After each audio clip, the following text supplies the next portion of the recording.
Good morning, VEDAers. It's day 9.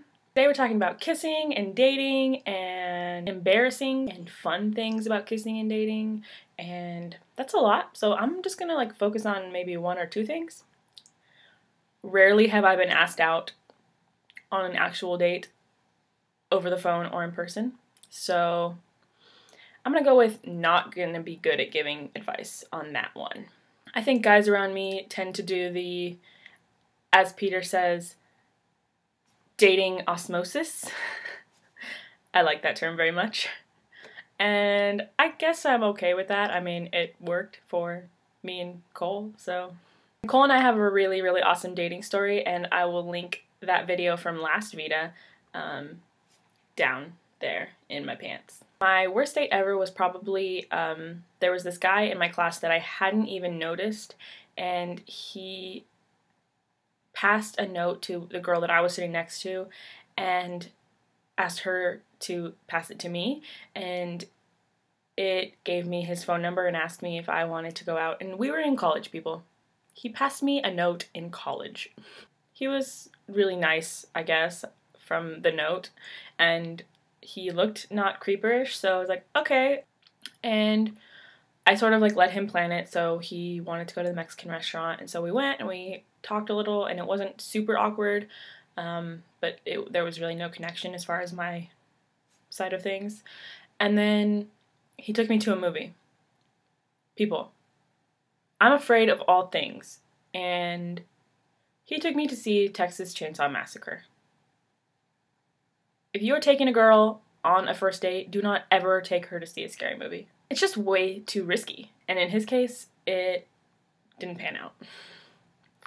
So right after that, it was the holidays, and so I went away, and I didn't tell him because we weren't dating or anything, and apparently he sent a package to my house. I don't know how he got my address.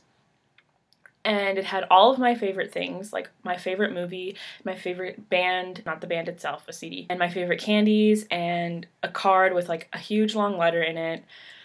And I didn't thank him for it because I didn't get it for the next 3 weeks. It was January before I got that thing. And I was freaked out about it too. So while I was still gone, he texted me and he was like, "Why didn't you thank me for the gift I gave you? I put a lot of thought into that. I can't believe that you didn't thank me." And I was just like, "You're a fucking stalker. Get away from me." On to more gushy stuff. My first kiss. I was not exactly popular in junior high, and yes, I had my first kiss in junior high. But there was one really popular boy, and all the girls wanted to date him, and he was sort of stealth and secretive, and I don't date anyone, and I'm 12. We had this tree that it was our tree, and we hung out at this tree, and I don't know how I got invited to be at that tree, but I did, and so I told my best friend to suggest that we play Truth or Dare one day. She suggested it, and we played, and then I made her dare him and I to kiss, and we did. And I also told her that she had to make sure that we switched gums. That way it wasn't just she did everything. She was the perfect best friend. And we kissed, and we switched gums, and I believe he was chewing green and I was chewing blue.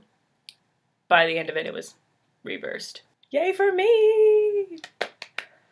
Also, this is what I look like when I get excited.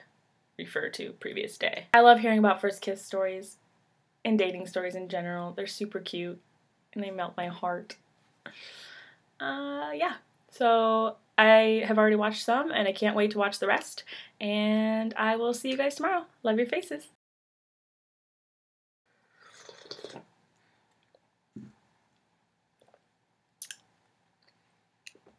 Hi, hung.